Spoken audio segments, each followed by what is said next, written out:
정말 기가 막힌 일이 일어났습니다. 비쩍 마른 한국 남자가 제 언니를 행복하게 해준다고요? 처음 들었을 때 정말 말도 안 된다고 생각했습니다.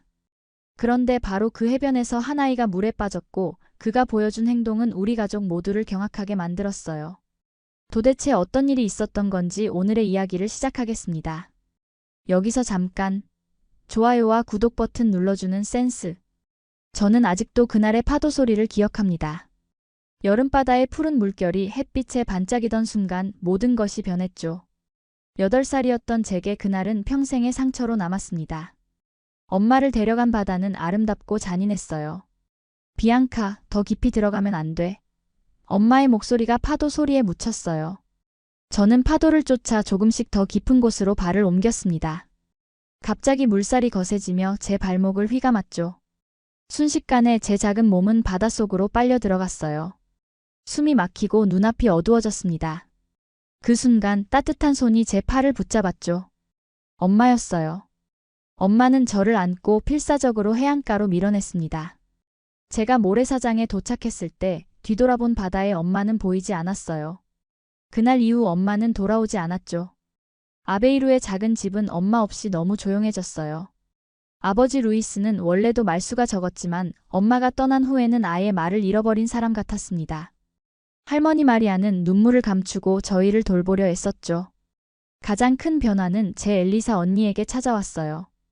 15살이었던 엘리사 언니는 하루아침에 어른이 되었습니다. 학교에서 돌아오면 저녁을 준비하고 제 숙제를 봐주고 잠들기 전 이야기도 들려줬죠. 엄마가 항상 하던 일들을 엘리사 언니가 대신하기 시작했어요. 비앙카, 머리 말리고 자야지. 감기 걸려. 엘리사 언니의 목소리는 점점 엄마를 닮아갔습니다. 엘리사 언니 덕분에 저는 엄마의 빈자리를 덜 느꼈어요. 하지만 엘리사 언니의 어깨는 제가 자랄수록 무거워졌죠. 친구들과 놀러가는 대신 저를 학교에 데려다주고 데이트 대신 제 생일 파티를 준비했어요. 엘리사 언니의 청춘은 저를 위해 희생되고 있었습니다. 16살이 되었을 때 저는 처음으로 엘리사 언니의 눈물을 목격했죠. 늦은 밤 부엌에서 흐느끼는 소리에 잠에서 깼어요. 문틈으로 본 엘리사 언니는 사진첩을 펼쳐놓고 울고 있었습니다. 엄마와 엘리사 언니가 함께 찍은 사진이었죠. 언니 괜찮아? 제가 다가가자 엘리사 언니는 서둘러 눈물을 닦았어요. 괜찮아, 비앙카. 그냥 엄마가 보고 싶어서. 엘리사 언니는 억지로 웃으며 말했습니다. 그날 밤 저는 처음으로 엘리사 언니가 얼마나 외로울지 생각했어요. 다른 사람의 어깨가 되어주느라 엘리사 언니 자신의 슬픔을 누구에게도 기댈 수 없었던 거죠. 엄마를 잃은 것은 저희 모두에게 아픔이었지만 엘리사 언니에게는 자유로운 청춘까지 빼앗긴 이중의 상실이었어요. 엘리사 언니는 요리학교에 진학했습니다. 엄마의 손맛을 이어받은 엘리사 언니는 자연스럽게 요리의 길을 택했죠. 학교를 다니면서도 아르바이트를 해서 집안 살림에 보탰어요. 저는 엘리사 언니가 없는 집에서 혼자 저녁을 기다리는 시간이 늘어났습니다. 비앙카, 나중에 유명한 셰프가 되면 네가 원하는 건 뭐든 만들어줄게. 엘리사 언니는 자주 그렇게 약속했어요. 저는 그저 웃었지만 사실 원하는 건 엘리사 언니의 요리가 아니라 엘리사 언니의 시간이었죠. 하지만 그런 마음을 표현할 수 없었어요. 이미 너무 많은 것을 포기한 엘리사 언니에게 더 바랄 수 없었으니까요. 20살이 되었을 때 엘리사 언니는 리스본의 유명한 제과점에서 일하게 되었습니다. 기쁜 소식이었지만 동시에 저희가 처음으로 떨어져 지내게 된다는 의미이기도 했죠. 엘리사 언니는 주말마다 아베이루로 돌아왔지만 집은 엘리사 언니 없이 더욱 적막했어요. 대학에 입학한 저는 심리학을 공부하기 시작했습니다. 어쩌면 그것은 우리 가족의 상처를 이해하고 싶은 마음에서 비롯된 선택이었는지도 모르겠어요. 엄마의 부재가 우리 각자에게 어떤 영향을 미쳤는지, 특히 엘리사 언니가 짊어진 무게가 어떤 것인지 알고 싶었죠. 세월이 흘러 저는 23살이 되었고 엘리사 언니는 30이 되었어요. 엘리사 언니는 리스본에서 인정받는 제과 셰프로 성장했습니다. 그리고 어느 날 엘리사 언니에게서 전화가 왔어요. 비앙카, 중요한 이야기가 있어. 이번 주말에 꼭 만나자. 엘리사 언니의 목소리에는 설렘과 긴장이 섞여 있었습니다. 그때는 몰랐어요. 그 전화 한 통이 우리 자매의 삶을 또 한 번 크게 바꿔놓을 거라는 사실을. 리스본으로 가는 기차 안에서 온갖 상상을 했죠. 승진, 새 가게 오픈? 해외 유학? 엘리사 언니의 꿈은 항상 내 꿈이기도 했으니까요. 하지만 실제 소식은 상상과 전혀 달랐습니다. 결혼이라고? 언니가? 내 목소리가 카페 안에서 너무 크게 울렸어요. 엘리사 언니는 환하게 웃으며 고개를 끄덕였어요. 오랫동안 보지 못했던 미소였죠. 언니의 눈빛에서 행복이 넘쳐 흘렀어요. 내 심장은 기쁨과 동시에 묘한 불안으로 빠르게 뛰기 시작했습니다. 누구야? 어떻게 만났어? 언제부터 사귄 거야? 질문이 물밀듯 쏟아졌어요. 엘리사 언니는 손을 들어 날 진정시켰습니다. 진우라고 해. 한국 사람이야. 순간 귀를 의심했어요. 한국? 지구 반대편 그 나라? 엘리사 언니가 한국 남자를 어디서 만났다는 거지? 작년에 우리 가게에 왔었어. 한국에서 온 여행객이었는데 특별한 포르투갈 디저트를 찾더라고. 그렇게 알게 됐지. 엘리사 언니는 진우를 만난 순간부터 지금까지의 이야기를 차분하게 들려줬어요. 대화는 짧았지만 연락처를 교환했고 몇 달간 영상통화로 대화를 이어갔다고 했죠. 진우가 다시 포르투갈에 왔을 때 진지한 관계로 발전했다고 했습니다. 근데 한국 사람이라고? 언니 생각해봐. 언어도 다르고 문화도 너무 달라. 게다가 한국은 얼마나 먼데. 내 목소리에 걱정이 묻어났어요. 엘리사 언니는 따뜻한 눈빛으로 내 손을 잡았죠. 비앙카, 진우는 정말 좋은 사람이야. 너도 만나보면 알게 될 거야. 내 머릿속은 불안감으로 가득했어요. 어렸을 때부터 엘리사 언니와 나는 항상 같이 있었죠. 함께 웃고 함께 울고 함께 꿈을 꿨습니다. 그런데 갑자기 낯선 남자, 그것도 지구 반대편에서 온 한국 남자가 엘리사 언니를 데려간다니 받아들이기 어려웠어요. 사진 있어? 가라앉은 목소리로 물었습니다. 엘리사 언니는 환하게 웃으며 스마트폰을 꺼냈어요. 잠금을 해제하자 배경화면에 한 남자가 나타났죠. 키는 큰 편이었지만 몸은 마른 동양인 남자였습니다. 조용하고 차분해 보이는 인상이었어요. 이게 진우야. 어때? 엘리사 언니가 기대에 찬 목소리로 물었어요. 솔직히 내가 상상했던 엘리사 언니의 파트너는 이런 모습이 아니었죠. 나는 항상 언니가 포르투갈의 멋진 남자, 우리처럼 정열적이고 감정을 솔직하게 표현하는 사람과 만날 거라고 생각했으니까요. 그런데 화면 속 남자는 너무 차분해 보였고 무엇보다 너무 말랐습니다. 좀 마른 것 같은데? 솔직한 내 생각이 튀어나왔다. 엘리사 언니는 한숨을 쉬었죠. 비앙카, 외모만 보지 마. 진우는 정말 강한 사람이야. 그리고 무엇보다 나를 정말 사랑해. 핸드폰을 더 자세히 들여다봤어요. 사진 속 남자는 미소를 짓고 있었지만 어딘가 수줍어하는 듯했죠. 솔직히 내 상상과는 너무 달랐습니다. 한국에서는 어떻게 살 거야? 언니가 한국어를 할 줄 알아? 아니면 그 사람이 포르투갈로 올 거야? 질문을 쏟아냈어요. 엘리사 언니의 표정이 조금 굳어졌죠. 우리는 한국에서 살기로 했어. 진우는 거기서 중요한 일을 하고 있거든. 나는 한국어를 배우고 있어. 충격이었죠. 엘리사 언니가 한국으로 간다고? 지금까지 우리는 멀어봐야 리스본과 아베이루 사이였습니다. 그런데 이제는 비행기를 타고 하루가 넘게 걸리는 거리에 살게 된다니요. 언니, 진짜로 생각해 본 거야? 언니는 포르투갈 사람이잖아. 우리 가족, 친구들, 모든 것이 여기 있는데. 내 목소리가 떨렸어요. 엘리사 언니는 내 손을 꼭 잡았습니다. 나도 많이 고민했어. 하지만 진우를 사랑해. 사랑한다면 때로는 큰 변화도 받아들일 수 있는 거야. 내 마음속에서는 분노와 두려움이 뒤섞였어요. 엘리사 언니는 나를 키우기 위해 자신의 젊음을 바쳤죠. 이제 겨우 자신의 삶을 찾아가는 순간에 그것도 한국 남자를 위해 모든 것을 버리고 떠난다니 말도 안 됐습니다. 아버지의 반응은 예상대로였습니다. 엘리사 언니가 결혼 소식을 전하자마자 아버지의 얼굴은 돌처럼 굳어버렸어요. 그러나 예상과 달리 소리를 지르거나 화를 내지는 않았죠. 대신 무거운 침묵이 식탁을 감쌌습니다. 한국이라. 아버지는 마치 혼잣말처럼 중얼거렸어요. 지도에서나 본 나라로 내 딸을 보내야 한다니. 진우는 인사를 정중하게 했지만 아버지는 그를 거의 쳐다보지도 않았습니다. 할머니 마리아만이 조용히 진우의 손을 잡고 미소를 지어 보였죠. 할머니는 언제나 그랬듯 눈치가 빨랐어요. 뜻밖에도 아버지는 결혼 자체를 막지는 않았습니다. 하지만 한 가지 조건을 내걸었죠.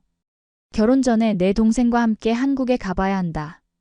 우리 딸이 살게 될 곳이 어떤 곳인지 내 눈으로 직접 봐야겠다.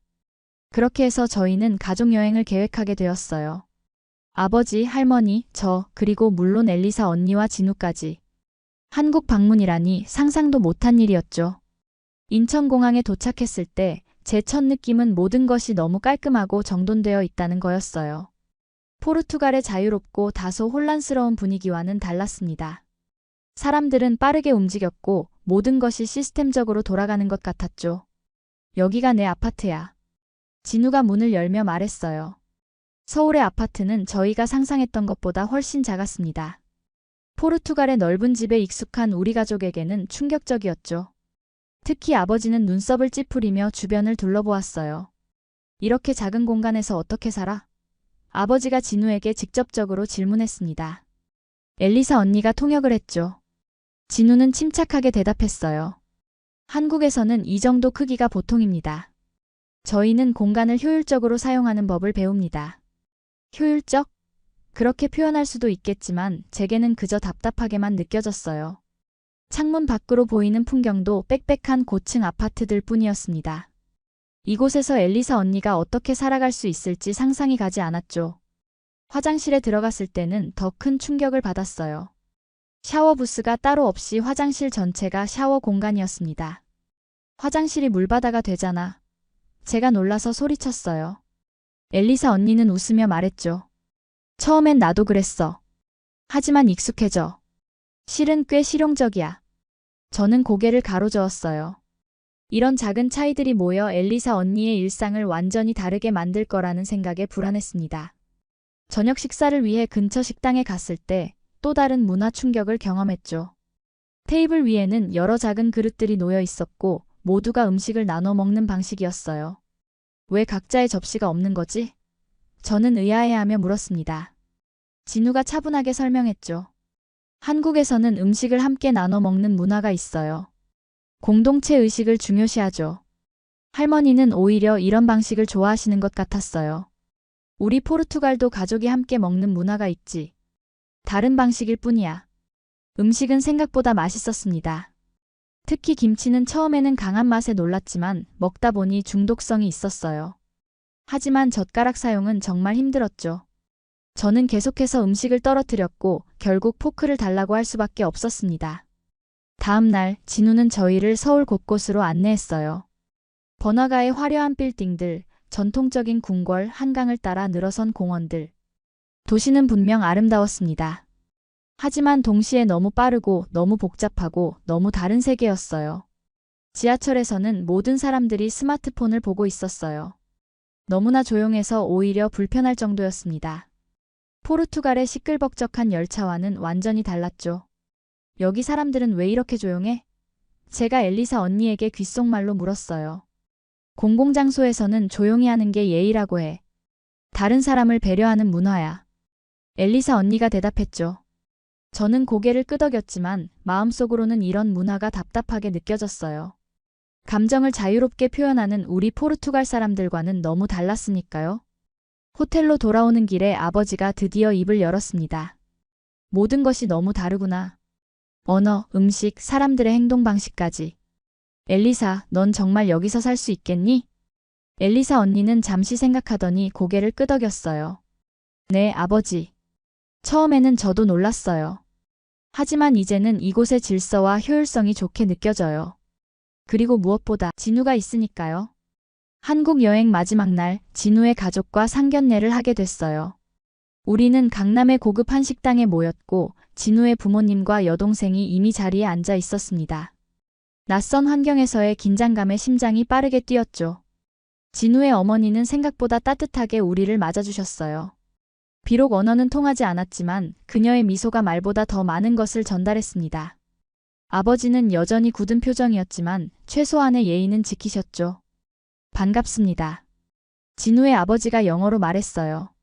딱딱한 억양이었지만 우리를 위해 노력하는 모습이 느껴졌습니다. 상견례가 시작되고 곧 음식이 나왔어요. 그런데 테이블에 놓인 요리 중 하나가 눈에 띄었죠. 분명 한식당인데 포르투갈 요리 바칼냐우 아 브라스가 있었습니다. 저와 엘리사 언니는 놀라서 서로를 바라봤어요. 이건. 엘리사 언니가 말을 잇지 못했습니다.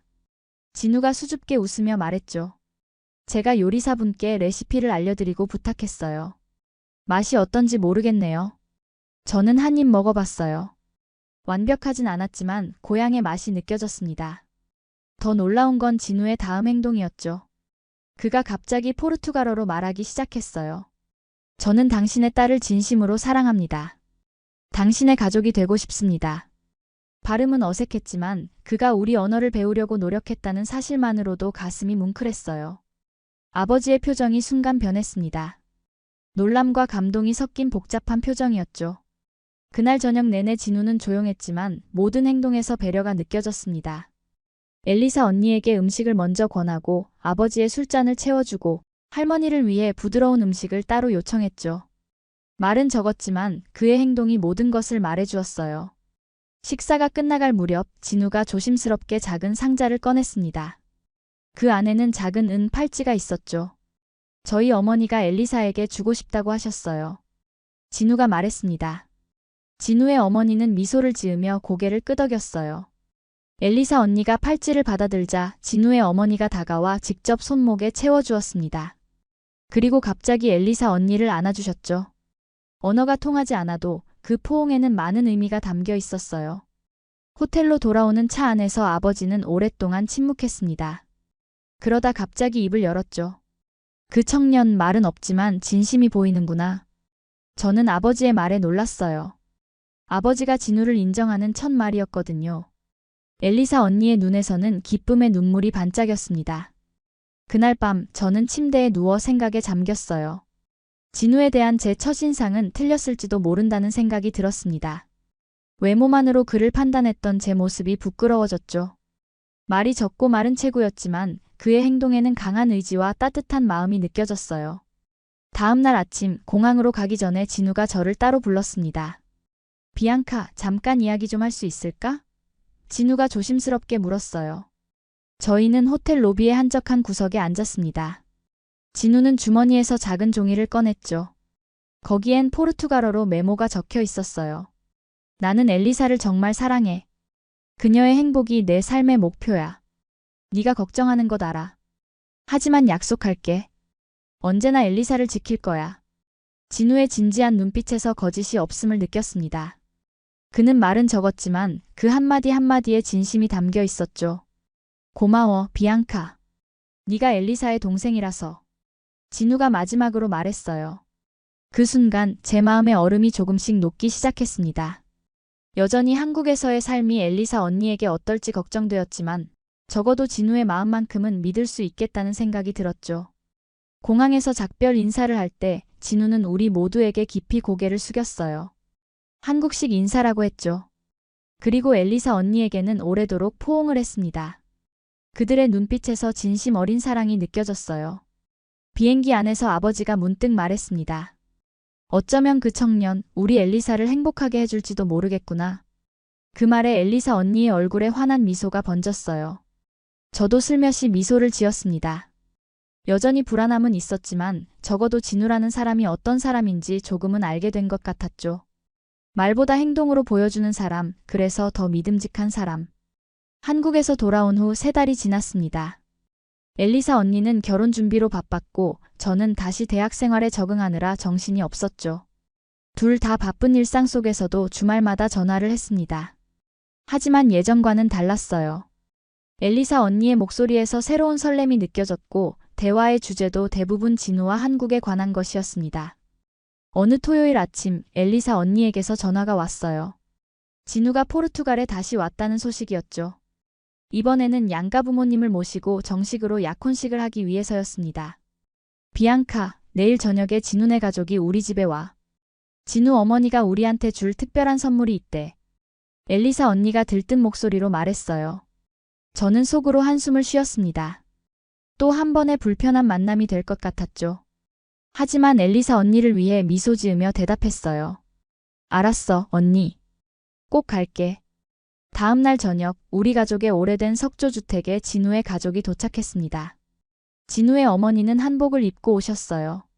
우아한 자태가 할머니 마리아의 눈길을 사로잡았죠. 두 어르신은 언어가 통하지 않음에도 눈빛만으로 대화하는 것 같았습니다. 저녁 식사는 의외로 화기애애했어요. 진우의 어머니가 한국에서 가져온 김치와 우리 할머니의 포르투갈 요리가 어우러져 특별한 만찬이 됐습니다. 아버지도 예전보다 훨씬 편안해 보였죠. 식사가 끝나고 거실로 자리를 옮겼을 때 진우의 어머니가 작은 보자기 포장을 꺼냈어요. 그녀는 조심스럽게 보자기를 풀어 작은 상자 2개를 꺼냈습니다. 이것은 우리 가족의 전통입니다. 진우가 어머니의 말을 통역했어요. 결혼하는 딸과 그 자매에게 주는 선물입니다. 상자를 열자 2개의 똑같은 은반지가 나왔습니다. 디자인은 단순했지만 정교했어요. 반지 안쪽에는 뭔가 새겨져 있었죠. 샘플이 준 따스. 진우의 어머니가 서툰 발음으로 읽었어요. 언제나 함께. 제 심장이 멈춘 듯 했습니다. 포르투갈어로 새겨진 문구가 놀라웠죠. 진우의 어머니는 미소를 지으며 계속 말했고 진우가 통역했어요. 한국과 포르투갈은 멀리 떨어져 있지만 자매의 마음은 언제나 함께 있을 거예요. 이 반지는 그 약속의 상징입니다. 엘리사 언니의 눈에 눈물이 고였습니다. 진우의 어머니는 직접 엘리사 언니의 손가락에 반지를 끼워주었어요. 그리고 저에게 다가와 다른 하나를 끼워주었죠. 따뜻한 손길에서 진심이 느껴졌습니다. 고맙습니다. 제가 한국어로 말하자 진우의 어머니는 환하게 웃었어요. 그 순간 무언가가 마음속에서 풀리는 느낌이 들었습니다. 엘리사 언니가 한국으로 떠나도 우리의 마음은 언제나 연결되어 있을 거라는 생각이 들었죠. 거리는 문제가 되지 않을 거예요. 할머니 마리아는 진우의 어머니의 손을 잡고 무언가를 속삭였습니다. 엘리사 언니가 통역했어요. 할머니가 말씀하셨어. 당신의 아들에게 내 소중한 손녀를 맡깁니다.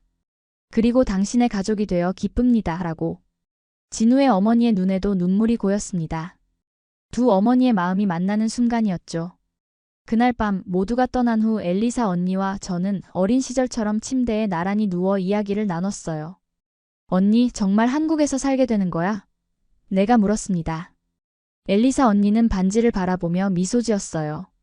응, 처음엔 힘들겠지만 괜찮을 거야. 진우가 있으니까. 언니가 너무 멀리 가버리면 어떡하지? 제 목소리가 떨렸습니다. 엘리사 언니는 제 손을 꼭 잡았어요. 비앙카, 보이지 않는다고 없는 게 아니야. 우리는 언제나 함께야. 이 반지처럼. 반지 안쪽에 샘플이 준 따스를 손가락으로 문질렀습니다. 언제나 함께. 그 말이 진심으로 위로가 됐어요. 그날 밤 오랜만에 편안한 마음으로 잠들 수 있었습니다. 엘리사 언니가 한국으로 떠나는 것은 여전히 슬픈 일이지만 이제 그것이 끝이 아니라는 것을 알게 됐죠. 거리는 멀어도 마음은 가까울 수 있다는 사실을 깨달았습니다. 아침에 일어났을 때 반지가 햇빛에 반짝였어요. 그것은 단순한 장신구가 아니라 약속의 증표였습니다. 엘리사 언니와 저, 그리고 이제는 진우의 가족까지 우리는 모두 하나로 연결되어 있었어요. 진우의 어머니가 건넨 반지는 물리적 거리보다 감정적 연결이 더 중요하다는 것을 일깨워 주었습니다. 엘리사 언니가 한국에 산다고 해서 우리의 유대가 끊어지는 것은 아니었어요. 오히려 새로운 가족이 늘어난 것이죠. 결혼식이 한 달 앞으로 다가왔습니다. 엘리사 언니와 진우는 결혼 후 바로 한국으로 떠나기로 했기에 마지막 추억을 만들기 위해 아베이루 근처 해변으로 가족 여행을 계획했죠. 그곳은 우리 가족에게 특별한 의미가 있는 곳이었습니다. 엄마를 잃은 그 해변이었으니까요. 여행 전날 불안한 마음에 잠을 이루지 못했습니다. 그 해변은 15년 동안 발걸음을 피했던 곳이었죠. 아버지조차 그곳에 가지 않았습니다. 하지만 엘리사 언니는 떠나기 전에 꼭 가보고 싶다고 했어요. 엄마에게 작별 인사를 하기 위해서였습니다. 푸른 하늘이 펼쳐진 토요일 아침, 우리 가족과 진우는 차로 해변을 향했습니다. 창문 너머로 보이는 바다가 점점 가까워질수록 가슴이 조여왔죠. 진우는 조용히 엘리사 언니의 손을 잡아주었고 언니는 힘겹게 미소 지었습니다. 괜찮을 거야, 엘리사 언니가 작은 목소리로 말했어요. 하지만 그 말이 누구를 향한 것인지는 명확하지 않았습니다. 마침내 해변에 도착했습니다. 15년 전과 달라진 게 거의 없었죠. 같은 모래, 같은 파도, 같은 하늘. 시간이 멈춘 것 같았습니다. 아버지는 차에서 내리기를 망설였지만 할머니의 격려에 천천히 발걸음을 옮겼어요. 우리는 모래사장 위에 돗자리를 펴고 앉았습니다. 진우는 주변을 호기심 어린 눈으로 살폈죠. 엘리사 언니가 그에게 무언가를 설명하는 모습이 보였습니다. 아마도 엄마에 관한 이야기였겠죠. 여기서 그 일이 있었니? 진우가 조심스럽게 물었습니다. 엘리사 언니는 고개를 끄덕였어요. 바로 저기. 비앙카가 수영하던 곳이야. 갑자기 모든 기억이 물밀듯이 밀려왔습니다. 차가운 물, 숨이 막히던 순간 엄마의 따뜻한 손길. 눈물이 볼을 타고 흘러내렸죠. 진우는 아무 말 없이 제 어깨를 토닥였습니다. 그의 침묵이 위로가 되었어요. 시간이 흘러 점심을 먹은 후 우리는 각자 마음의 준비를 하고 물가로 다가갔습니다. 할머니와 아버지는 모래사장에 남아 우리를 지켜봤죠. 엘리사 언니와 저는 발목까지만 물에 담그기로 했어요. 진우는 조금 더 깊이 들어가 물장난을 쳤습니다. 그때였습니다. 갑자기 멀리서 비명소리가 들려왔어요. 한 아이가 파도에 휩쓸려 갔습니다. 그 아이의 어머니는 해안가에서 발만 동동 구르며 소리치고 있었죠. 해변의 인명구조원은 보이지 않았습니다. 그 순간 진우가 달렸습니다. 망설임 없이 바다로 뛰어들었죠. 순식간에 일어난 일이었습니다. 진우, 엘리사 언니가 소리쳤어요. 저는 얼어붙었습니다. 15년 전의 장면이 눈앞에서 재현되는 것만 같았죠. 다리가 떨렸고 심장은 미친 듯이 뛰었습니다. 진우는 강한 파도를 가르며 아이에게 다가갔어요. 그의 몸은 생각보다 힘있게 움직였습니다. 마침내 아이에게 도달한 진우는 한 팔로 아이를 꼭 안고 다른 팔로 힘차게 수영했죠. 사람들이 해변에 모여들기 시작했습니다. 아버지와 할머니도 우리 곁으로 달려왔어요. 모두의 얼굴에 긴장감이 역력했습니다. 진우가 아이를 안고 해안가에 도착했을 때 사람들의 환호성이 터져나왔습니다. 아이의 어머니는 울며 아이를 끌어안았어요. 진우는 모래사장에 쓰러지듯 앉았죠. 그제서야 그가 얼마나 지쳤는지 알 수 있었습니다. 엘리사 언니가 달려가 진우를 꼭 안았어요. 그녀의 눈에서는 눈물이 쏟아졌습니다. 불안과 안도감이 뒤섞인 눈물이었죠. 괜찮아요? 엘리사 언니가 진우의 얼굴을 살폈습니다. 진우는 헐떡이며 고개를 끄덕였어요. 괜찮아요. 아이는요? 그 순간 저는 진우를 새롭게 보게 되었습니다. 그가 얼마나 강한 사람인지 깨달았죠. 말은 체구의 조용한 성격이었지만 위기의 순간에 망설임 없이 행동하는 사람이었어요. 아버지는 진우에게 다가가 그의 어깨를 꽉 잡았습니다. 말은 없었지만 그 눈빛에는 깊은 존경이 담겨 있었죠.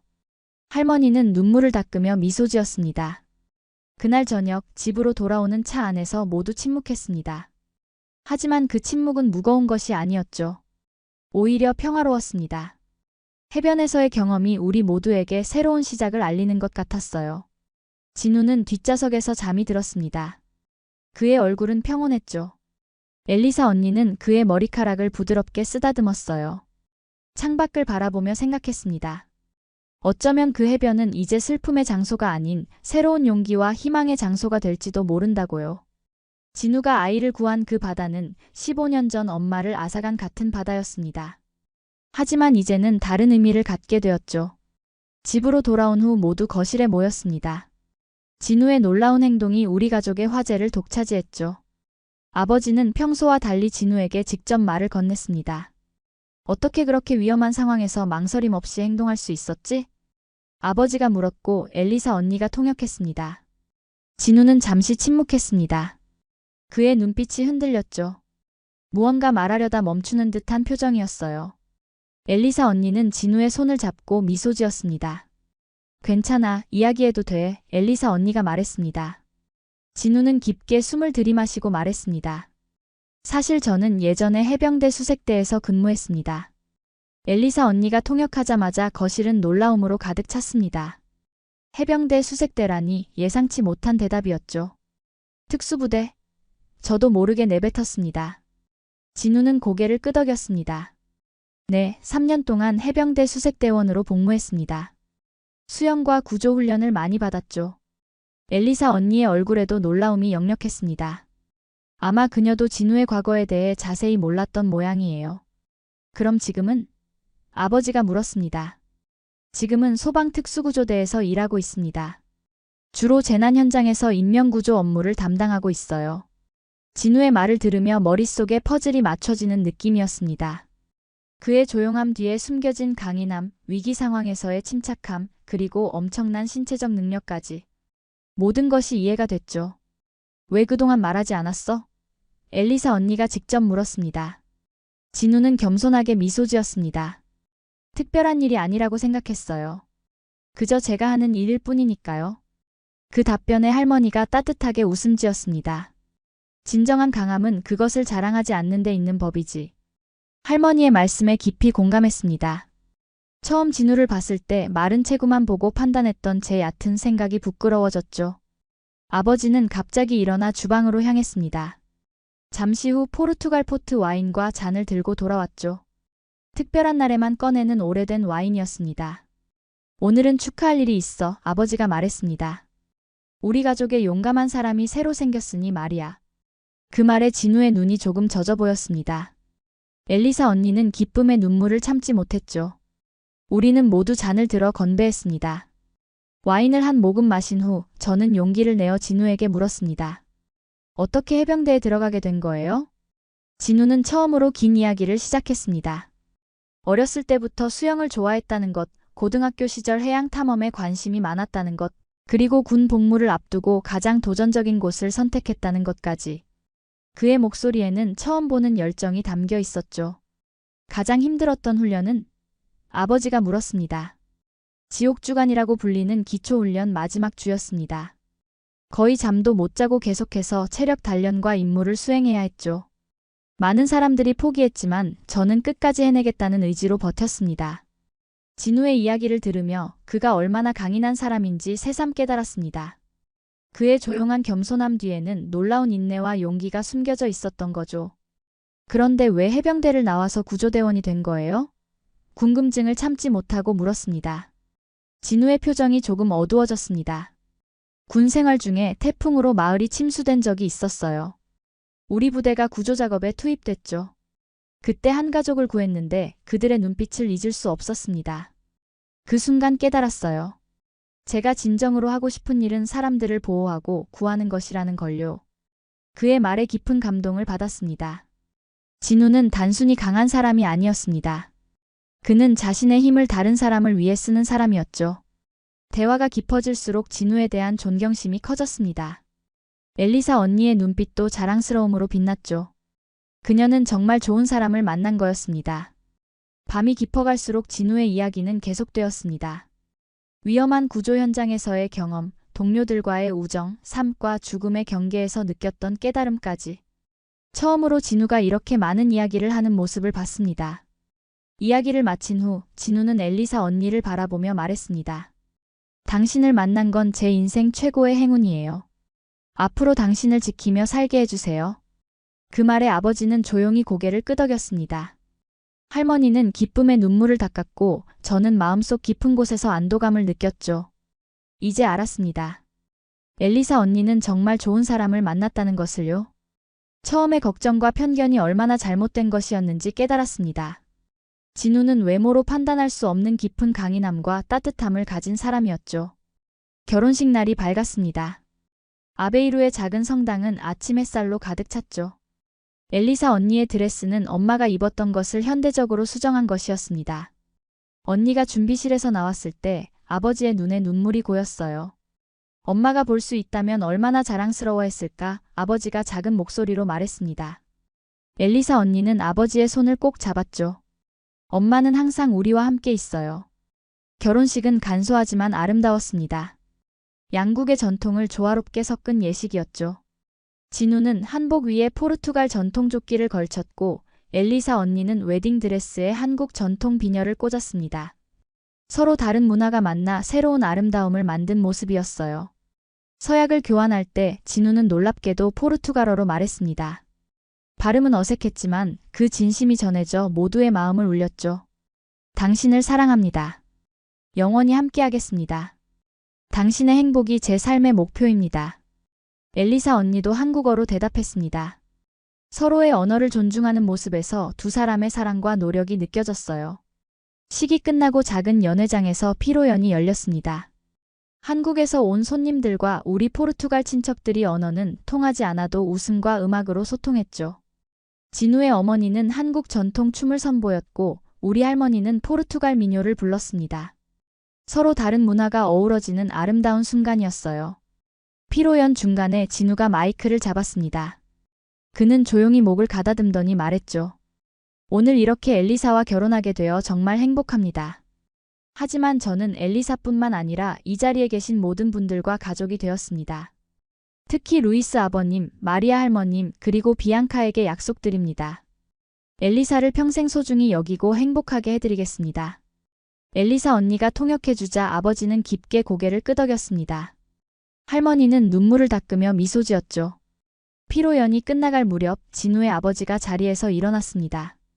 평소 과묵하던 그가 포르투갈어 몇 마디를 준비해왔던 거죠. 우리 가족이 되어주셔서 감사합니다.